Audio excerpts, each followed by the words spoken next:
எசேக்கியா என்கிற ஒரு ராஜா வியாதிப்பட்டு படுக்கையில் ஆக்கிவிட்டார். ஒரு தேசத்தின் ராஜா வியாதிப்பட்டால் எவ்வளவு மருத்துவர்களை வர வச்சிருப்பாங்கல்ல. தேசம் முழுவதும் இருக்கிற மருத்துவர்களை வர வைத்து மருத்துவம் செய்திருப்பாங்க. ஆனால் அந்த வியாதி சுகமாகவில்லை. அந்த வியாதி அவரை மரண படுக்கையில் ஆக்கிவிட்டார். மருந்துகள் வேலை செய்யலை, மருத்துவத்தால் குணமாக்க முடியவில்லை. அப்போது தேவன் தம்முடைய தீர்க்கதரிசியை அனுப்புகிறார். உன்னுடைய கடைசி காலம் வந்து விட்டார், மரண நேரம் நெருங்கி விட்டார், நீ வீட்டு காரியத்தெல்லாம் ஒழுங்குபடுத்து என்பதாய் சொன்னபோது அவர் தேவ சமூகத்தில் கண்ணீர் விட்டு அழுது ஜெபித்தாராம். 3ஆம் வசனத்தில் எசேக்கியா மிகவும் அழுதான். ஒரு தேசத்தின் ராஜா, தேவனுக்கு பயந்து நடந்தவர். நான் உமக்கு முன்பாக உண்மையாக இருந்தனே, உத்தமமாக நடந்தனே, நான் நியாயக்கேடு ஒன்று செய்யலையே ஆண்டவரே என்று சொல்லி மிகவும் அழுது அவர் ஜெபித்தார். ஆண்டவர் இந்த கண்ணீரை பார்த்த உடனே அவருடைய இருதயம் உருகிற்று. ஆண்டவர் நம்முடைய கண்ணீரை பார்த்து மனது உருகுகிற ஒரு தேவன். அதனால் ஆண்டவர் என்ன செய்தி சொல்கிறார்? உன் கண்ணீரை நான் கண்டேன், என் மகனே, உன் கண்ணீரை நான் கண்டேன், அதனால் நான் உன்னை குணமாக்குவேன் அப்படின்னு சொல்லி அந்த மரண படுக்கையை மாற்றி அவரை சுகமாக்கின சம்பவம் தான் இங்கே எழுதப்பட்டிருக்கிறது. இன்றைக்கு ஆண்டவர் உங்களை பார்த்து சொல்லுகிறார், என் மகனே, உன் கண்ணீரை நான் கண்டேன், என் மகளே, உன் கண்ணீரை நான் கண்டேன். அவர் கண்ணீரை காண்கிற ஒரு தேவன். அநேக ஆண்டுகளுக்கு முன்பாக நான் மதுரை பட்டணத்திற்கு ஊழியத்திற்காக நாங்கள் சென்றிருந்தோம். பசுமலை என்று ஒரு இடம் இருக்கிறது. நம்முடைய அன்பு சௌர அப்பாதுரை அவருடைய மாமனார் வீடு அங்கே தான் இருக்கிறாரு. அவங்க வீட்டில் தான் நாங்கள் தங்கியிருந்து அங்கே ஊழியங்களை நிறைவேற்றி கொண்டிருந்தோம். பசுமலையில் ஒரு சிஎஸ்சி ஆலயம் இருக்கிறது. ஞாயிற்றுக்கிழமை காலை ஆராதனையில் அங்கே செய்தி கொடுக்க ஒழுங்கு செய்திருந்தார்கள். அந்த ஆலயத்தில் நான் பிரசங்கத்தை முடித்து இரவு கூட்டம் இருக்கிறபடியினால் ஜெபிக்க வேண்டும் என்று அவசரமாய் ஆலயத்தின் பின்வாசல் வழியாக வேகமாய் வீட்டுக்கு நடக்க ஆரம்பித்தேன். நான் நடந்து வேகமாய் வந்து கொண்டிருக்கும் போது ஒரு மனிதர் வந்து எனக்கு குறுக்கே நின்று என்னை நிறுத்தினார். அவர் என்னை நிறுத்தினோன்னு கொஞ்சம் எனக்கு வருத்தமாகத்தான் இருந்தது. ஆனால் அவரை நோக்கி பார்த்தேன், யார் இந்த மனிதர், எதற்காக நிறுத்துகிறார் என்று. சோகத்தோட கண்களிலே கண்ணீர் பெருக்கெடுக்க ஒரு மனிதர் நின்று கொண்டிருந்தார். துக்கத்தோடு வந்த ஒரு மனிதர். அப்போ என்ன பிரதர் என்பதாய் நான் கேட்டேன். அவருடைய முக ரூபமும் அந்த துக்கமும் கண்ணீரும் என்னை நிற்க பண்ணிவிட்டார். அவர் அழுது கொண்டே ஒரு காரியம் சொன்னார், வேதனையோடு கூட. நான் எல்லாத்தையும் இழந்துட்டேன், பிஸ்னஸ் போச்சு, வருமானம் போச்சு, ஒன்றுமே இல்லை, கடன்காரங்க நெருக்கிறாங்க, என்ன பண்ணுறதுன்னு தெரியல, ஒன்றுக்கும் வழியில்லாத நிலைமையில், என்ன பண்ணுவதுன்னு தெரியாத நிலைமையில் நான் வந்து நிற்கிறேன். எனக்கு என்ன செய்கிறதுன்னே தெரியலையே, என் இக்கட்டிலிருந்து எப்படி நான் வெளியே வரப்போகிறேன்னு தெரியலையே, ஒரு வழியும் தெரியலை, எனக்காக ஜெபம் பண்ணுவீங்களான்னு சொல்லி அவர் கேட்டபொழுது அவருடைய கண்களிலே கண்ணீரோடு நின்ற ஒரு மனிதர். அவருடைய கண்ணீரின் உள்ளத்தை பாதித்தது. ஆகவே அவருடைய தோள் மீது கை வைத்து நான் ஜெபிக்க ஆரம்பித்த போது அவருக்குள்ளிருந்த அந்த பாரத்தை ஆவியானவர் எனக்குள்ளே கொண்டு வந்தார். ஆகவே கண்ணீரோடு ஆண்டவரை பார்த்து, ஆண்டவரை, கண்ணீரோடு ஒரு மகன் வந்து நிற்கிறாங்க, நீங்கள் அற்புதம் செய்யுங்க, அவனுடைய கண்ணீரை மாற்றுங்க அப்படின்னு சொல்லி ஒரு ஜெபம் பண்ணி விட்டு வேகமாய் நான் கடந்து போய்விட்டேன். சுமார் ஒரு 6 மாதம் இருக்கும். மறுபடியும் ஒரு முறை அந்த மதுரை பட்டணத்தில் இன்னொரு ஊழியத்துக்காக நான் போயிருந்தேன். அப்பொழுது அங்கே தான் நாங்கள் தங்கியிருந்தோம். ஞாயிற்றுக்கிழமை ஆராதனையில் செய்தி கொடுக்க மறுபடியும் என்னை அழைத்திருந்தார்கள். அந்த ஆலயத்தில் பிரசங்கம் முடித்து அதே மாதிரி பின்வாசல் வழியாய் நான் வந்து கொண்டிருக்கும் போது ஒரு மனிதர் வந்து என்னை தடுத்து நிறுத்தினார். நீங்கள் யார் பிரதர் என்னவென்று கேட்டேன். 6 மாதத்துக்கு முன்னால் இதே இடத்துல கண்ணீரோடு ஒரு மனிதர் வந்து நின்றபோது நீங்கள் ஜெபம் பண்ணினீங்களே. ஆமாம், எனக்கு ஞாபகம் இருக்குது, இந்த இடத்துல தான் அவர் என்னை நிறுத்தி கண்ணீரோடு நின்றார். அது நான் தான். எனக்கு என்ன உங்களுக்கு அடையாளம் தெரியலையா? நான் தான் அது. அன்றைக்கு கண்ணீரோடு வந்து நின்றேன், இன்றைக்கு மகிழ்ச்சியோடு வந்திருக்கிறேன், நான் சந்தோஷமாய் வந்திருக்கிறேன், என்ன காரியம் என்று கேட்டேன். அன்றைக்கு நீங்கள் கண்ணீரோடு எனக்காக ஜெபம் பண்ணிட்டு போயிட்டீங்க. ஆண்டவர் என் வாழ்க்கையில பெரிய அற்புதத்தை செய்தார். ஆண்டவர் கிரகிக்க முடியாத காரியத்தை செய்தார். நான் இழந்து போன தொழிலை திரும்ப கொடுத்தார். இழந்து போன வருமானத்தை திரும்ப கொடுத்தார். இன்றைக்கு ஒரு நாளைக்கு ஆயிரக்கணக்காய் சம்பாதிக்கிற அளவிற்கு கர்த்தர் என்னை ஆசீர்வதித்து உயர்த்தி இருக்கிறார். என் துக்கத்தை அவர் மாற்றிவிட்டார். என் கண்ணீரை துடைத்து விட்டார். இதை உங்களிடத்தில் சொல்லிவிட்டு போவதற்காகத்தான் நான் இங்கே உங்களுக்காய் காத்திருந்தேன் என்று சொன்னார். சில மாதங்களுக்கு முன்பாய் அதே இடத்துல கண்ணீரோடு பார்த்த அந்த மகன் இப்பொழுது களிப்பாய் சந்தோஷமாய் வந்து நெருக்கிறதை பார்த்து ஆண்டவருக்கு நான் நன்றி சொன்னேன். காரணம் என்ன? அந்த மகனுடைய கண்ணீரை இயேசு கண்டார். அந்த இடத்தில் நின்று அவர் வடித்த கண்ணீரை இயேசு கண்டார். அந்த கண்ணீரை மாற்றுவதற்கு இயேசு அற்புதம் செய்தார்.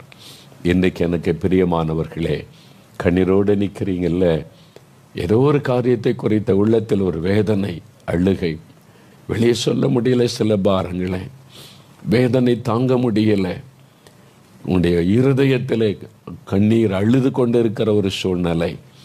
ஒரு சமயம் ஒரு சகோதரி என்னை சந்திக்கும் போது சொன்னாங்க, ஐயா, அழுது அழுது அழுது என் கண்ணில் கண்ணீர் எல்லாம் வற்றி போய்விட்டார். இதற்கு மேல் கண்ணீர் இல்லை. நான் அழுதா கூட கண்ணீர் வரமாட்டேங்குது, எல்லாம் வற்றி போய்விட்டார். அவ்வளவாய் கண்ணீர் வடிக்கிற மக்களும் இந்த உலகத்தில் இருக்கிறாங்க. நீங்கள் இன்றைக்கி ஏதோ ஒரு காரியத்துக்கு அழுது கொண்டு இருக்கிறீங்க. ஒருவேளை வியாதி நிமித்தம், ஒரு கடன் பிரச்சனை நிமித்தம், உங்களுடைய கணவர் நிமித்தம், பிள்ளைகள் நிமித்தம், உங்களுக்கு வந்திருக்கிற ஒரு நெருக்கத்தின் நிமித்தம், ஒரு அவமானத்தின் நிமித்தம், இந்த காரியெல்லாம் தடைப்பட்டு போகுதே, இத்தனை சிறுமைக்கு நடுவில் இருக்கிறோமே என்கிறதின் நிமித்தம் ஏதோ ஒரு பாதிப்பு உங்களுடைய உள்ளத்தை பாதிக்கிறதுனால உங்களுடைய இருதயம் அழுது கொண்டிருக்கிறது. ஒருவேளை வெளியில் எல்லாருக்கும் முன்னாலும் அழ முடியாதபடி இரவு படுக்கையை உங்களுடைய கண்ணீரினால் நனைத்து கொண்டிருக்கிறீர்கள். யாருக்கு தெரியாமல் அழுது கொண்டிருக்கிறீங்க. கண்ணீர். ஆண்டவர் சொல்கிறார், உன் கண்ணீரை நான் கண்டேன் மகனே, உன் கண்ணீரை நான் கண்டேன் மகளே என்று ஆண்டவர் சொல்கிறார். எப்போ அவர் நம்முடைய கண்ணீரை காண்கிறாரோ உடனே அவர் அற்புதம் செய்கிறார். மனிதர்கள் வடிக்கிற கண்ணீருக்கு அவர் மதிப்பு மரியாதை கொடுத்து கவனிக்கிற ஒரு தேவன். அந்த கண்ணீரை துடைக்க அற்புதம் செய்கிற ஒரு ஆண்டவர். அதற்குத்தான் இன்றைக்கு இந்த நிகழ்ச்சி மூலம் உன் கண்ணீரை நான் கண்டேன் என்று சொல்ல காரணம் என்ன? எதற்காக நீங்கள் கண்ணீர் வடிக்கிறீங்களோ அதில் ஒரு அற்புதத்தை இன்றைக்கு இயேசு செய்வார். எதற்காக நீங்கள் அழுகிறீர்களோ அந்த அழுகையை நிறுத்துவதற்கு ஒரு அற்புதம் ஆண்டவர் செய்வார். எதற்காக உங்களுடைய ராத்திரியில யாருக்கும் தெரியாமல் அழுது கொண்டிருக்கிறீர்களோ அந்த கண்ணீரை மாற்றுவதற்கு ஒரு அற்புதத்தை இன்றைக்கு இயேசு உங்களுக்கு செய்வார். பிரியமானவர்களே, அவர் கண்ணீரை காண்கிற ஒரு தேவன். அவர் இந்த உலகத்தில் மனிதனாய் அவதரித்து ஜனங்கள் மத்தியில் உலாவின போது இயேசு கிறிஸ்து அந்த பெயர் அவருக்கு வழங்கப்பட்டிருந்தது. அவர் நன்மை செய்கிறவராய் சுற்றி தெரிந்தார். இயேசு எங்கு போனாலும் ஜனங்கள் கூடினார்கள். காரணம், ஜனங்களுடைய வேதனைகளை விளங்கி கொண்டு அற்புதம் செய்கிற ஒரு ஆண்டவராய் சுற்றி தெரிந்தபடியால் அவர் போகிற இடமெல்லாம் ஜனங்கள் திரளாய் கூடி வந்து, எனக்கு ஒரு அற்புதம் நடந்தராதா, எனக்கு ஒரு விடுதலை தந்துவிட மாட்டாரா என்று இயேசுவை நெருங்கினார்கள். ஆண்டவரும் ஜனங்களுக்கு நன்மை செய்து அவருடைய கண்ணீரை துடைத்து மகிழ பண்ணினார் என்பதாக வேதத்திலே பார்க்க முடியும். அப்படி இயேசு கிறிஸ்து கண்ணீர் வடித்த சில மக்களுக்கு ஆண்டவர் செய்த சில அற்புதங்கள் வேதத்தில் எழுதப்பட்டிருக்கிறார். அந்த அற்புதங்களில் ஒரு 3 காரியங்களை, அந்த நிகழ்ச்சிகளை வேத புஸ்தகத்திலிருந்து நான் உங்களுக்கு சொல்ல விரும்புகிறேன். ஆண்டவர் என்ன நடந்தது, யார் அது கண்ணீர் வடித்தது, அந்த கண்ணீருக்கு ஆண்டவர் என்ன செய்தார், இன்றைக்கு உங்களுக்கு என்ன செய்வார் என்பதை அறிந்து கொள்ளும்படி இந்த வசனத்திலிருந்து நான் உங்களுக்கு சொல்லி அதன் பிறகு நாம் ஜெபிக்க போகிறோம். வேத புஸ்தகத்தில் பரிசுத்த லூக்கா எழுதின சுவிசேஷம் 7ஆம் அதிகாரம் 11ஆம் வசனம் முதல் வாசிக்கும் போது, இயேசு நாயின் என்று சொல்லப்பட்ட ஊருக்கு வருகிறார். அந்த ஊருடைய பெயர் நாயின் என்பது. இப்பவும் அந்த ஊர் இருக்கிறாரு. 2000 ஆண்டுகளுக்கு முன்பாக இந்த அற்புதம் நடைபெற்றது. இப்பவும் இஸ்ரவேல் தேசம் போனால் கலிலேயா பகுதியில் நாயின் என்ற இந்த ஊர் இருக்கிறாரு. நான் இங்கே போயிருக்கிறேன். இங்கு ஒரு பெரிய அற்புதம் நடந்த சம்பவம் எழுதப்பட்டிருக்கிறது. இந்த அற்புதம் நடந்த இடத்துல இன்றைக்கு அங்கே ஒரு ஆலயம் அழகாய் கட்டப்பட்டிருக்கிறது. நான் அங்கே போயிருக்கிறேன். இப்பவும் அந்த ஊருக்கு பெயர் நாயின் தான். இந்த நாயின் என்று சொல்லப்பட்ட ஊருக்கு இயேசு வருகிறார். அவர் தன்னுடைய சீஷரோடு அந்த ஊருக்கு வரும்போது அந்த ஊரில் ஒரு விதவையின் மகன், ஒரே மகன் மரித்து விட்டான். அவனுக்கு என்ன வியாதியோ என்ன பிரச்சனையோ மரித்து விட்டான். அதனால் அவனை அடக்கம் பண்ணுவதற்கு அவன் இந்த ஊரை விட்டு வெளியிலே கல்லறை தோட்டம் இருக்கிற இடத்திற்கு கொண்டு போகிறார்கள். அவனுடைய மரித்த சரீரத்தை சுமந்து கொண்டு வருகிறார்கள். அப்பொழுது வசனம் சொல்லுகிறது, ஊராரில் திரளான மக்கள் அந்த ஊர்வலத்தில் கலந்து கொண்டாங்களாம். ஏன்னா ஒரு விதவையின் மகன், வாலிபன் மரித்து விட்டான். அந்த விதவைக்கு எவ்வளோ பெரிய வேதனை. ஏற்கனவே கணவரை இழந்த ஒரு துக்கம். தன்னுடைய ஒரே மகன், இந்த மகனாவது தனக்கு ஆறுதலாக இருப்பான் என்று தன்னை தேற்றி கொண்டு வந்த சமயத்தில் மகனும் இறந்து விட்டான். அதனால் அந்த தாயினுடைய உள்ளம் எப்படி வேதனை அடைந்திருக்கும் பாருங்க. வசனம் சொல்லுகிறது, இயேசு ஊரின் வாசலுக்கு சமீபித்த போது மரித்து போன ஒருவனை அடக்கம் பண்ணும்படி கொண்டு வந்தார்கள். அவன் தன் தாய்க்கு ஒரே மகனாயிருந்தான். அவளோ கைம்பெண்ணாயிருந்தாள். ஊராரில் வெகு ஜனங்கள் அவளுடனே கூட வந்தார்கள். இப்போ இயேசு இந்த சம்பவத்தில் அவர் இந்த ஊர்வலத்தை பார்க்கிறார். கண்ணீர் வடித்து கொண்டு வருகிற விதவை தாயை இயேசு பார்க்கிறார். வசனம் சொல்லுகிறது, கர்த்தர் அவளை பார்த்து அவள் மேல் மனது உருகி நீ அழாதே என்று சொன்னார். நீ அழாதே. அவள் கண்ணீர் வடித்து கொண்டு வருகிறாள். அவளுக்கு இயேசுவை தெரியாது, இவர் யார் என்று தெரியாது. இயேசு முதல் முறையாக அந்த ஊருக்கு போகிறார். இந்த விதவை அழுது கொண்டே வருகிறாள், கண்ணீர் வடித்து கொண்டே வருகிறாள். எப்படி புலம்பி இருப்பாள், என்னுடைய ஒரே மகனை நான் இழந்துட்டேன், என் கணவரை இழந்துட்டேன், அனாதை ஆயிற்றேன், இனிமேல் எனக்கு யார் இருக்கிறாங்க, ஏன் வாழணும் என்பதை போல் அழுது கொண்டே வந்திருக்க வேண்டும். இயேசு அவளை பார்த்த உடனே மனது உருகினார். Jesus was moved with compassion. அவருடைய இருதயம் இழகிற்று, அவருடைய இருதயம் உருகிற்று. ஐயோ, இந்த மகள் அழுகிறாளே, இந்த விதவை சகோதரி கண்ணீர் வடிக்கிறாளே. ஆண்டவருடைய உள்ளத்தில் இந்த துக்கம், ஒரு மனதுருக்கம்.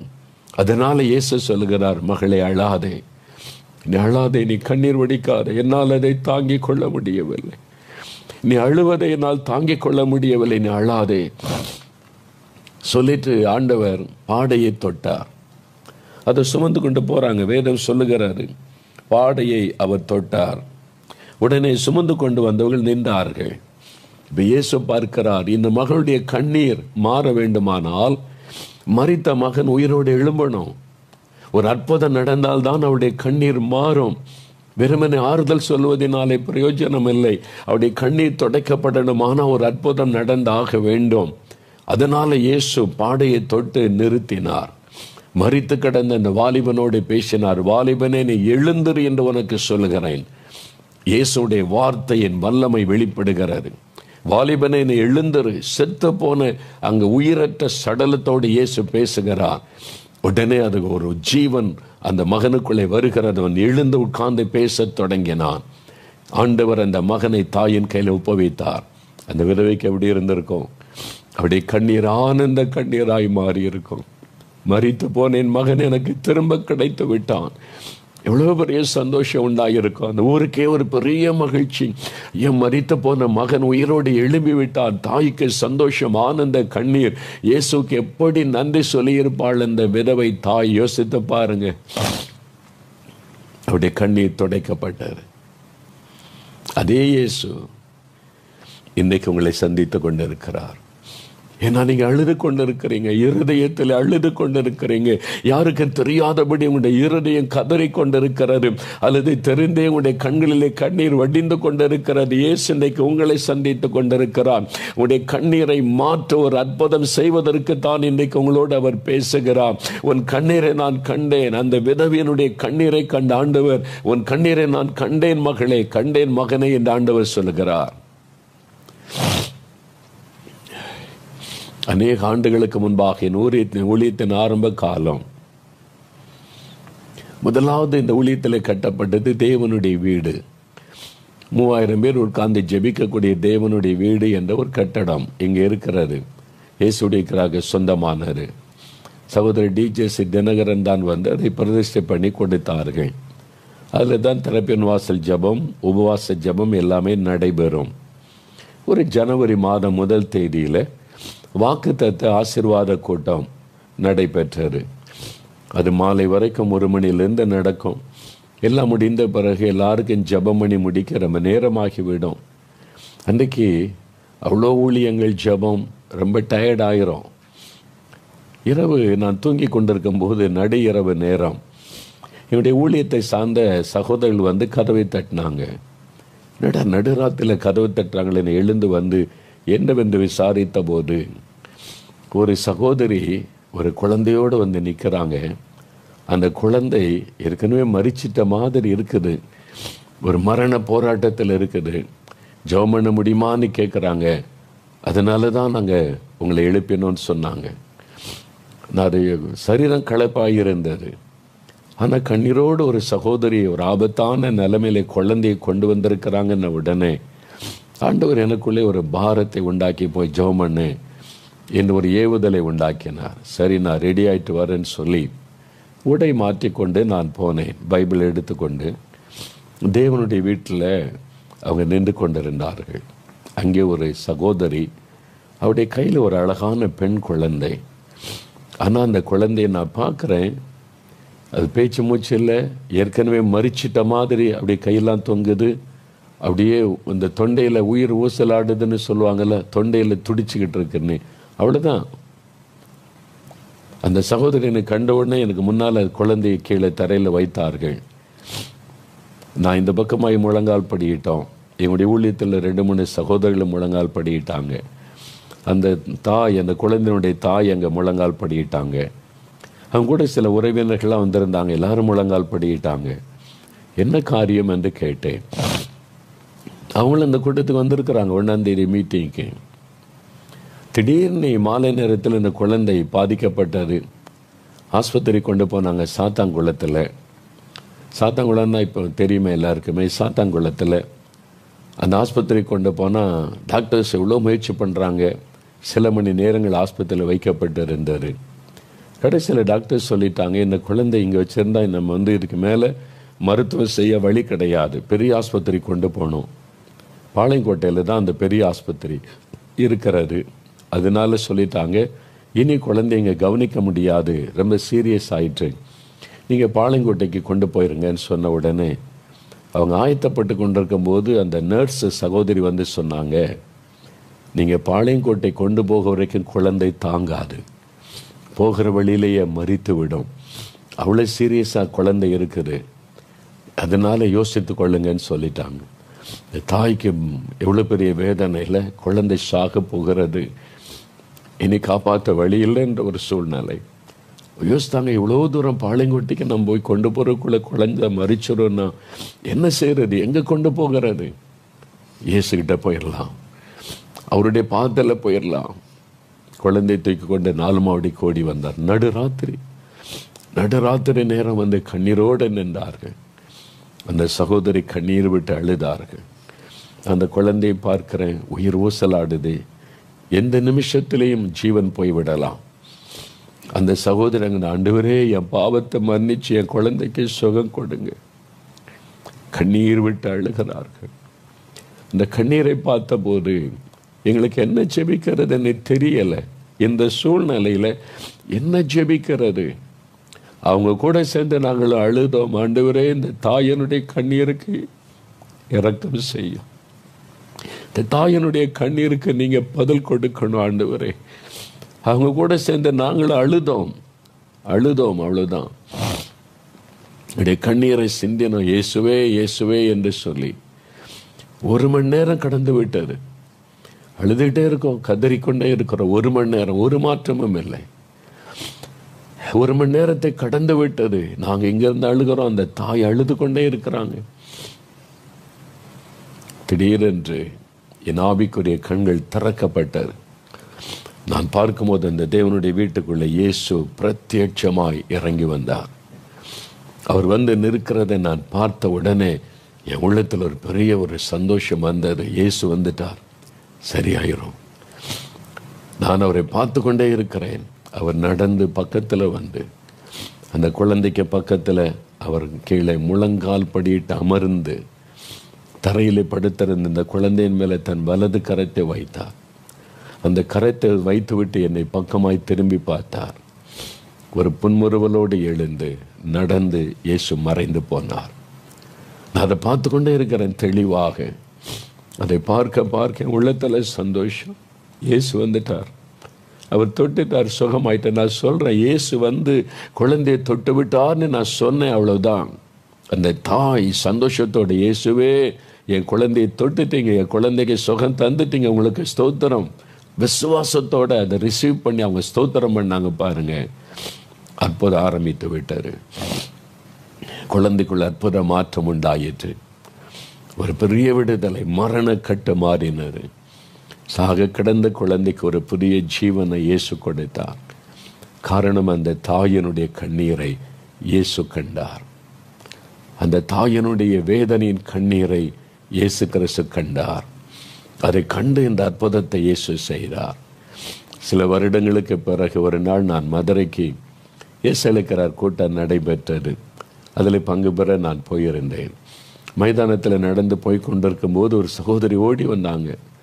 ஒரு குழந்தைய கூட்டிகிட்டு வந்தாங்க, ஸ்கூலில் படிக்கிற பிள்ளைய. வந்து என்னை தெரியுதா? நாங்கள் தெரியலையா சகோதரி அப்படின்னு சொன்னேன். ஜனவரி 1 சாக கிடந்த ஒரு குழந்தையோடு வந்தோமே. ஆமாம், ஞாபகம் இருக்குது, இந்த குழந்தை தான். அன்றைக்கு ஆண்டவர் சுகம் கொடுத்து இன்றைக்கு அது பெரிய பிள்ளையா குடும்பத்தில் வாழ்ந்து கொண்டு இருக்கிற ஒரு மகளாக இருப்பாள். ஆண்டவர் அன்றைக்கு அந்த தாயனுடைய கண்ணீரை கண்டார். நீங்கள் அழுதுகிட்டு இருக்கீங்களா? உங்கள் குழந்தையை வைத்துக்கொண்டு, வியாதிப்பட்ட குழந்தை, வியாதிப்பட்ட கணவர், வியாதிப்பட்ட மனைவி, வியாதிப்பட்ட உன்னுடைய பெற்றோர், ஏதோ உங்களுடைய குடும்பத்தில் ஆபத்தான சூழ்நிலையில் வைத்துக்கொண்டு அழுது கொண்டு இருக்கிறீங்களா? ஒரு வழியும் இல்லையே, யார் காப்பாற்றுவாங்க, ஏதாவது ஒரு அற்புதம் நடக்காதா என்று அழுது கொண்டு இருக்கிறீங்களா?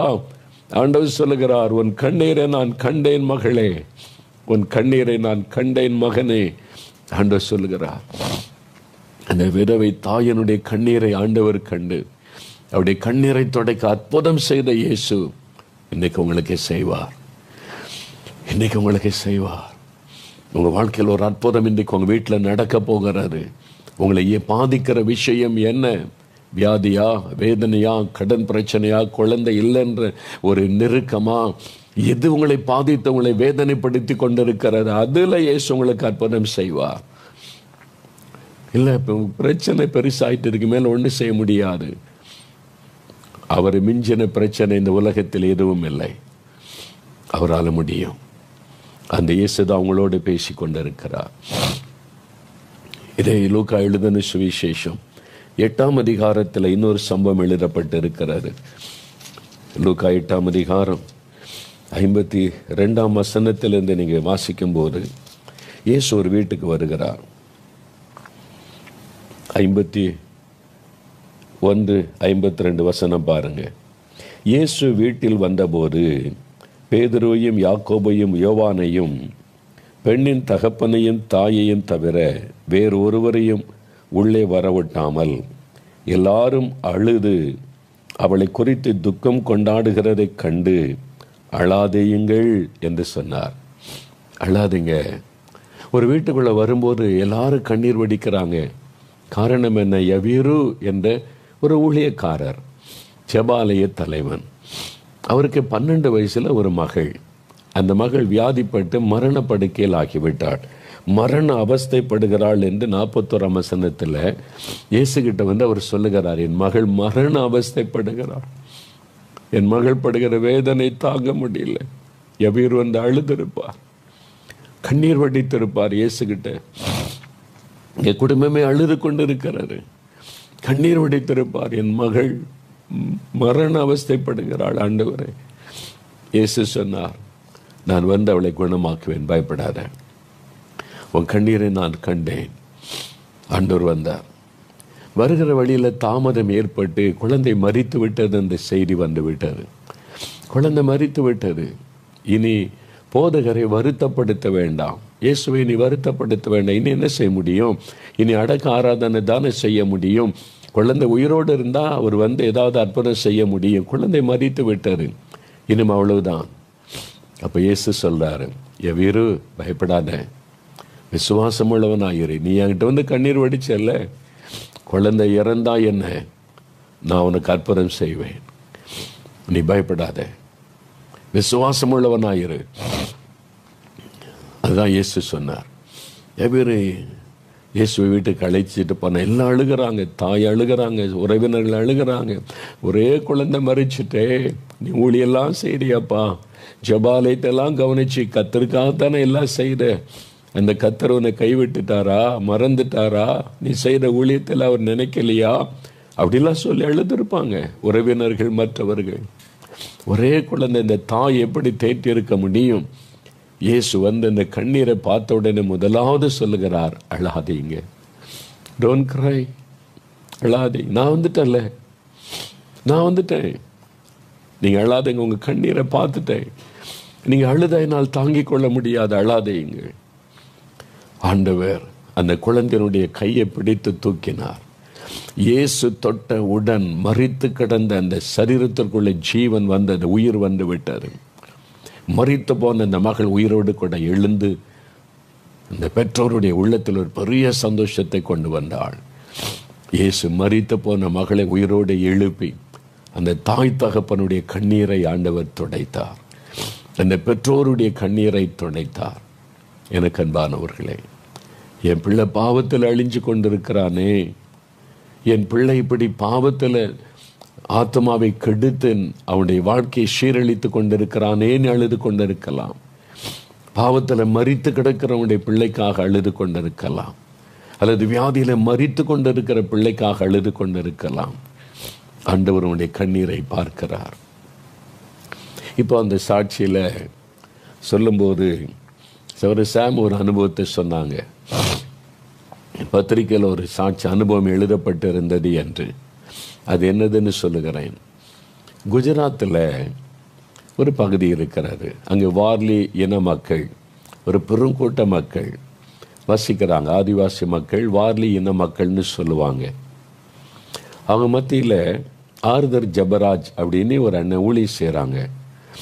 நல்லா அந்த மக்களுக்கு இயேசுவின் அன்பை அறிவித்து ஊழியம் செய்கிறாங்க. எவ்வளோ எதிர்ப்பு, அவங்கள கொலை பண்ணலாம் முயற்சி பண்ணாங்க, அடித்தாங்க, போலீஸ் ஸ்டேஷன் கொண்டு போனாங்க. ஆனாலும் இந்த மக்களுக்கு நான் இயேசுவை அறிவிக்காமல் இருக்க முடியாதுன்னு, செத்தாலும் இங்கே சாகுறேன்னு தொடர்ந்து சொல்லிக்கிட்டே இருக்கிறாங்க. அவங்க மூலமாக நிறைய பேர் மந்திரவாதி இருந்தவங்க ரட்சிக்கப்பட்டு, குடிகாரம் இருந்தவங்க ரட்சிக்கப்பட்டு, துன்மார்க்கமாக இருந்தவங்க எல்லாம் மனமாறி ஒரு புதிய வாழ்க்கை வாழுகிறார்கள்.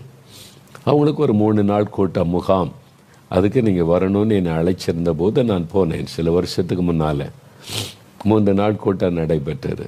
அப்போ ஒரு காரியம், அவங்க நடந்த சம்பவத்தை எனக்கு சொன்னாங்க.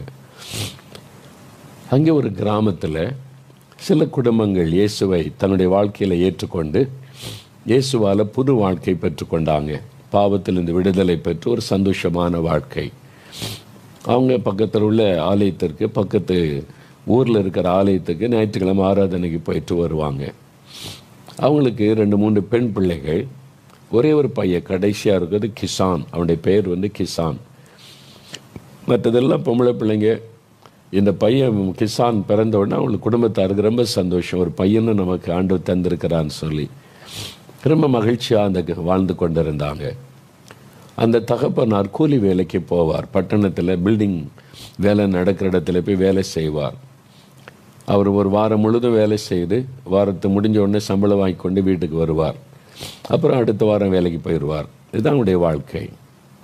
அவர் வேலைக்கு போயிட்டார், ஏதோ சிட்டியில் வேலைக்காக. ஒரு விடுமுறை நாளில், ஸ்கூல் விடுமுறை நாள் மத்தியானத்தில் அந்த கிசான், அவனுக்கு ஒரு 6-7 வயசு இருக்கும். அவன் சொன்னான், நான் பிள்ளைகளோட விளையாட போகிறேன், கிராமத்தில் பிள்ளைகள் சேர்ந்து விளையாடுவாங்கள்ல, போகிறேன்னு போனான். அங்கே பெரிய ஒரு குளம் இருக்கிறாரு, நீச்சல் அடித்து விளையாடுவார். பத்திரிக்கையில் நாங்கள் நீச்சல் அடித்து தண்ணியில், எங்கள் ஊரில் வாய்க்கால் இருக்குது, எங்கள் ஊரில் நால்மாவடியில். சின்ன வயசில் அதில் நீச்சல்லாம் கற்று விளையாடுவோம், அதில் தொட்டு பிடிச்சி விளையாடுறதெல்லாம் இருக்கிறாரு. அந்த மாதிரி அந்த பிள்ளைகள் அந்த பெரிய குளத்தில் விளையாடி இருக்கிறாங்க, அந்த கிராமத்து பிள்ளைகள். திடீர்னு பார்த்தா கிசானை காணவில்லை. எல்லாம் பார்க்குறாங்க, எல்லாம் இருக்கிறாங்க, கிசானை காணும் தேடுறாங்க. பார்த்தா அவன் மூழ்கி இருக்கிறானா, விளையாடுறானா, பார்த்தா காணும், வரல. பயம் வந்துட்டு கிசானுக்கு ஏதோ ஆகிவிட்டது. ஒரு பிள்ளை ஓடி போய் ஊருக்குள்ளே போய், வாங்க கிசானை காணும், அங்கே குளத்தில் விளையாடும் போது அவனை காணவில்லை. எல்லாம் ஓடி வந்தாங்க. வாலிபர்கள் உடனே தண்ணிக்குள்ளே போய் தேட ஆரம்பித்தாங்க. பல நிமிஷ நேரம் கண்டுபிடிக்க முடியல, என்ன ஆச்சுன்னே தெரியல. அந்த தாயும் அவருடைய சகோதரிகளும் பதறிக்கொண்டே நிற்கிறாங்க. ரொம்ப நேரத்துக்கு அப்புறம் கண்டுபிடிச்சாங்க. அவன் போய் சகதிக்குள்ளே அவன் பேர் அகப்பட்டு கொண்டான். அந்த குளத்தில் உள்ள சகதிகள் அகப்பட்டு மூச்சு தண்ணீரை மறித்து போயிருந்தான். அவனை மறித்து போன பிணமாக வெளியே கொண்டு வந்தாங்க. அந்த தாய் கதறினார்கள், அவனுடைய சகோதரிமார் கதறினார்கள். ஒரே பரிதாபப்பட்டு கண்ணீர் வடித்தது. ஒரே ஒரு பையன், எல்லாம் பொம்பளை பிள்ளைங்க. இந்த பையனை இவ்வளோ நேசித்து வச்சிருந்தாங்க, இறந்துட்டானே எண்ணி வீட்டுக்கு கொண்டு வந்து அவனுடைய சரீரத்தை அடக்கம் பண்ணுவதற்கு ஆயத்தமாய் வைத்து விட்டார்கள். தகப்பனார் வரணும், அவங்க சொல்லிட்டாங்க. தகப்பனாருக்கு இந்த மகனை ரொம்ப பிரியம், அவருக்கு தெரியாமல் ஒன்றும் செய்யக்கூடாது, அவர் வரட்டும். ஆள் அனுப்பினாங்க சிட்டிக்கு. அவர் எங்கே வேலை பார்க்குறாரு தெரியாது. பட்டணம் முழுவதும் தேடுறாங்க, எந்த கட்டடத்தில் வேலை செய்கிறாருன்னு. அதுக்குள்ளே இருட்டாக்கி விட்டது. தகப்பனாரை கண்டுபிடிக்க முடியல.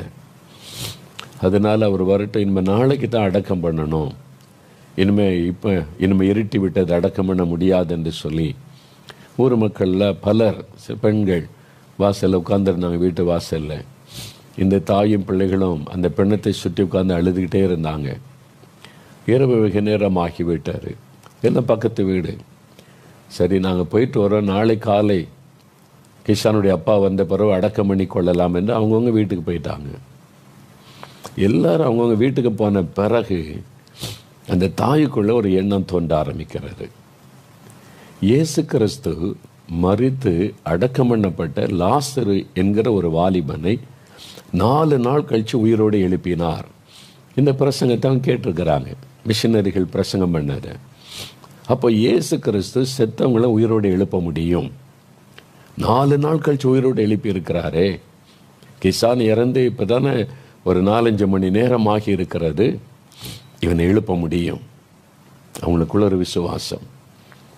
தன்னுடைய பிள்ளைகிட்ட சொன்னாங்க, இயேசு கிறிஸ்து செத்தவங்களை உயிரோடு எழுப்பின ஆண்டவர், நம்ம கிசான் அவர் எழுப்ப முடியும், நம்ம ஜெபம் பண்ணலாம், அவர்கிட்ட பிரார்த்தனை பண்ணலான்னு சொல்லி சுத்திலும் முழங்கால் படியிட்டாங்க.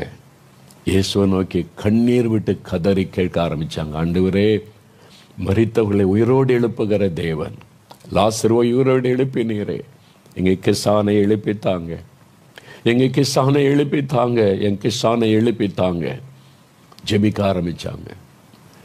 கண்ணீர் விட்டு ஆண்டவரை நோக்கி கூப்பிட ஆரம்பித்தாங்க. 1 மணி நேரம் 2 மணி நேரம் கடந்து விட்டது. நடுஇரவு நேரம் வந்து விட்டது. ஜெபத்தை நிறுத்தலை. நீங்கள் அற்புதங்களின் தேவன், உங்களால் அற்புதம் செய்ய முடியும், இந்த மரித்து கிடக்கிற எங்கள் கிசானை நீர் எழுப்பித்தர முடியும், நாங்கள் நீர் தரணும். ஜெபிக்க ஆரம்பித்தாங்க. நடுஇரவு நேரம் கடந்து விட்டார். அந்த அதிகாலை நேரத்தில் ஆண்டவருடைய கண்ணீரை கண்டு இறங்கி வந்தார். அந்த ஏழை அந்த குடிசை வீட்டுக்குள்ளே கூப்பிட்ட அந்த கண்ணீரின் ஜெபத் சத்தம் பரலோகத்திலே தேவ சமூகத்தில் எட்டினார். ஆண்டவர் இறங்கி வந்தார், அவனை தொட்டார். மரித்து கிடந்த அவனுடைய சரீரத்துக்குள்ளே உயிர் திரும்ப வந்தது. அவன் எளிமை உட்கார்ந்தான். எப்படி இருந்திருக்கு யோசித்து பாருங்க. அந்த தாய்க்கும் அவருடைய சகோதரிமாருக்கு எப்படி இருந்திருக்கு கற்பனை பண்ணி பாருங்க. ஆச்சரியம் ஒரு பக்கம், சந்தோஷம் ஒரு பக்கம். ஆண்டவரை துதிக்கிறாங்க, எங்கள் ஜெபத்தை கேட்டீங்க, எங்களுடைய கண்ணீரை கண்டீங்க ஆண்டவரே, உங்களுக்கு ஸ்தோத்திரம். சொன்ன, அம்மா பசிக்குதும்மா, சாப்பாடு கொடுங்க. நான் உடனே ரொட்டிலாம் சொட்டு கொடுத்தார்கள். அதிகாலையில் அந்த கிராமத்து மக்கள் எல்லாம் செத்து போன பையன் இருக்கான்னு அடக்கம் பண்ணணுமேனு வீட்டுக்கு வந்தா உயிரோடு வந்து நிற்கிறான். எல்லாரும் பார்க்குறாங்க, செத்து போயிருந்தான், நம்ம பார்த்தோமே, ராத்திரி வரைக்கும் பார்த்தோமே, பிணமாக இருந்தான், எப்படி உயிரோடு வந்தான்? அவங்க சொன்னாங்க, எங்கள் இயேசு உயிரோடு எழுப்பிட்டார். இயேசுவை நோக்கி நாங்கள் கண்ணீர் வடித்தோம். பைபிளில் இருக்க செத்தவங்களை எழுப்பின தேவன், நாங்கள் ஜெபித்தோம், ஆண்டவர் எழுப்பி கொடுத்துட்டார். கிராமமே கூடி வந்தது. ஆச்சரியப்ப, இப்படி ஒரு கடவுள் உண்டா? இப்படி கண்ணீருக்கு பதில் கொடுத்து செத்தவங்களை எழுப்புகிற கடவுள் உண்டா? முழு கிராமமும் இயேசுவை ஏற்றுக்கொண்டாங்க. நான் அந்த முகாமைக்கு போயிருக்கும்போது அந்த மிஷினரி சகோதரிடத்தில் கேட்டேன், அந்த பையனை நான் பார்க்கணும், இயேசு உயிரோடு எழுப்பின பையனை, அவன் ஹாஸ்டலில் தங்கி படிக்கிறான், இல்லை கூட்டிகிட்டு வர சொல்லுங்கள், நாளைக்கு கூட்டிகிட்டு வரோம். அந்த தாயை நான் பார்க்கணும், அவனுடைய விசுவாசம். அந்த தாயை நான் பார்த்தேன், அந்த குடும்பத்தை நான் பார்த்தேன்.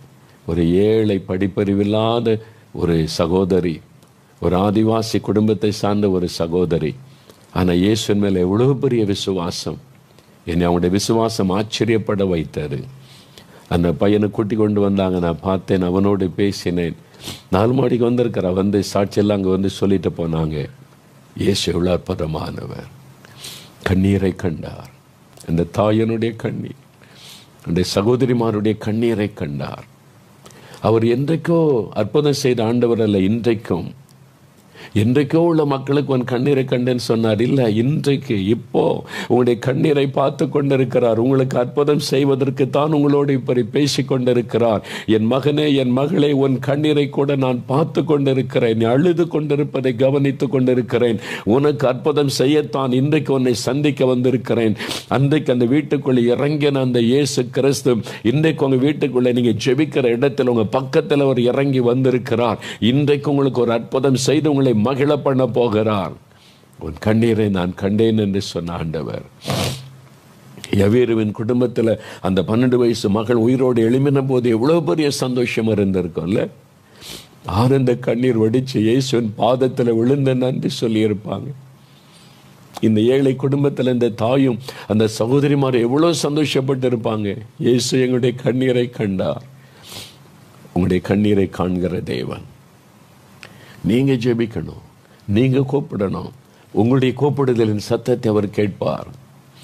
கடைசியா 3வது இன்னொரு சம்பவம், இயேசுவின் பாதத்தில் வந்து கண்ணீர் வடித்த ஒரு பெண்ணை குறித்தும் இந்த லூக்கா 7ஆம் அதிகாரம், வேத புஸ்தகத்தில் லூக்கா 7ஆம் அதிகாரம் 37, 38 வசனத்தில் எழுதப்பட்டிருக்கிறது பாருங்க. 36ஆம் வசனத்திலிருந்து நான் வாசிக்கிறேன். பரிசேயரில் ஒருவன் தன்னுடனே போஜனம் பண்ண வேண்டும் என்று இயேசுவை வேண்டிக் கொண்டான். அவர் அந்த பரிசேயனுடைய வீட்டில் பிரவேசித்து பந்தி இருந்தார். விருந்துக்கு கூப்பிட்டான், எங்கள் வீட்டுக்கு வாங்க. இயேசு சரி கூப்பிட்றான்னு அன்பா என்று சொல்லி அந்த வீட்டுக்கு போனார். அங்கே என்ன நடக்கிறது? அப்பொழுது அந்த ஊரில் இருந்த பாவியாகிய ஒரு பெண் அவர் பரிசேயன் வீட்டில் பந்தி இருக்கிறதை அறிந்து ஒரு பரணியில் பரிமள தைலம் கொண்டு வந்து இயேசுவின் பாதங்களின் அருகே பின்னாக நின்று அழுது கொண்டு அவருடைய பாதங்களை தன் கண்ணீரினால் நனைத்து தன் தலை மயிரினால் துடைத்து அவருடைய பாதங்களை முத்தம் செய்து பரிமள தைலம் பூசினாள். இங்கே ஒரு பெண் கண்ணீரோட இயேசுவின் பாதத்தில் வந்து நிற்கிறாள், அழுது கொண்டே நிற்கிறாள். இயேசு ஒரு வீட்டில் விருந்துக்கு உட்கார்ந்திருந்தா இவள் வந்து இயேசுக்கு பின்னால் நின்று அழுதுகிட்டே இருக்கிறாள். அவருடைய கண்ணீர் இயேசுவின் பாதத்தில் விழுகிறாரு. அவருடைய கண்ணீரினால் அவருடைய பாதத்தை நனைக்கிறாள். அந்த அளவுக்கு அவள் அழுகிறாள். எவ்வளவு அழுதிருப்பாள் பாருங்க. இப்போ இயேசு அவளை பார்க்கிறார். அவருடைய கண்ணீருக்கு என்ன காரணம்? அவள் தன் பாவத்தை நினைத்து அழுதாள். அவள் பாவியான பெண் என்று வேதம் சொல்லுகிறாரு. அந்த காலத்தில் விபச்சாரம் என்கிற பாவம், அதில் வாழ்ந்த ஒரு பெண். அதனால அவர் சொல்லுகிறான், இவ பாவி, எப்படி இயேசுவை இவள் தொடலாம் என்று சொல்லக்கூடிய அளவிற்கு அந்த ஊரில் அவள் பிரபலமானவள். ஒரு பாவித்தல வாழ்ந்த ஒரு பெண். அந்த பாவ கண்களின் இச்சை மாம்ச இச்சையின்படி தன் வாழ்க்கை அமைத்து கொண்டவள். எந்த பாவம் தனக்கு சந்தோஷத்தை கொடுக்கும், இன்பத்தை கொடுக்க நினைத்தாளோ அதே பாவம் இன்றைக்கு அவளை பாதித்து விட்டது. மனசாட்சி வாதிக்கிறது. சமாதானத்தை இழந்து விட்டாள், நிம்மதி அவள் இழந்து விட்டாள். அதனால ஊர் மக்கள் அவளை பார்க்கும் போதெல்லாம், ஐயோ இவள் அருவருப்பான ஒரு பெண், இவள் நம்முடைய ஊரில் இருக்கிற ஆண்களை கெடுக்கிற ஒரு பெண், எத்தனை பேருடைய வாழ்க்கையை கெடுக்கிற பெண் என்று ஊரில் இருக்கிற மற்றவங்க எல்லாம் பேசியிருப்பாங்க. ஆண்கள் பெண்கள் எல்லாரும் அவளை அற்பமா பேசியிருப்பாங்க. அதனால உண்டான காயம் உள்ளத்துல ஒரு பக்கம் பாவம், பாவம், இன்னொரு பக்கம் அவருடைய உள்ளத்தில் குற்ற மனசாட்சி, இன்னொரு பக்கம் ஊரார் சொல்லுகிற குற்றச்சாட்டுகள், எல்லாத்திலும் நிம்மதி இழந்திருந்த சமயம் யார் என் பாவத்தை மன்னிப்பாங்க? ஐயோ, இந்த பாவத்தில் அகப்பட்டு கொண்டேனே, இந்த பாவத்தில் சிக்கி கொண்டேனே, இதுதான் சந்தோஷம் நினைத்து வந்து அகப்பட்டு கொண்டேனே, இப்ப எனக்கு நிம்மதியே இல்லையே, சமாதானமே இல்லையே, யார் என் பாவத்தை மன்னிப்பாங்க? யார் எனக்கு ஒரு புதிய வாழ்க்கை தருவாங்க? எனக்கும் ஒரு புது வாழ்க்கை உண்டா அப்படின்னு நினைக்கும் பொழுதுதான் இயேசுவை பற்றி கேள்விப்படுகிறாள். ஒரு கடவுள் மனிதனாய் வந்திருக்கிறார். தேவன் தம் ஜனங்களை சந்தித்து கொண்டிருக்கிறார். அவர் மனிதர்களுக்கு புது வாழ்க்கை தருகிறார். அவரால் பாவத்தை மன்னிக்க முடியும். இந்த செய்தி அவள் கேட்டதனால இயேசுவை தேடி வருகிறாள். ஆண்டவருடைய பாதத்தில் கண்ணீர் விட்டு அவள் அழுகிறாள். இயேசு அவளுடைய கண்ணீரை பார்க்கிறார். அவளை பார்த்து என்ன சொன்னா தெரியுமா? மகளே, உன் பாவம் உனக்கு மன்னிக்கப்பட்டது. 48வது வசனத்தில் ஆண்டவர் சொல்லுகிறார், உன் பாவங்கள் உனக்கு மன்னிக்கப்பட்டது. சமாதானத்தோட போ. நிம்மதி இல்லாம வந்த, சமாதானம் இல்லாம வந்த, தவித்து கொண்டிருந்த, யார் என்ன மன்னிப்பாங்க நீ கலங்கின, நான் உன் பாவத்தை மன்னிக்கிறேன். சமாதானத்தோட போ. ஏன் தெரியுமா? நம்முடைய பாவங்களை இயேசு தன்மையில ஏற்றுக்கொண்டார். சிலுவையில் ஒரு பலியாக நம்முடைய பாவங்களுக்காக தன் ரத்தத்தை சிந்த அர்ப்பணித்து கொண்டார். அதனால் அவரால் தான் பாவத்தை மன்னிக்க முடியும். ஆண்டவருடைய கண்ணீரை கண்டு பாவத்தை மன்னித்து சமாதானத்தை அருளி ஆசீர்வதித்து அனுப்பினார்.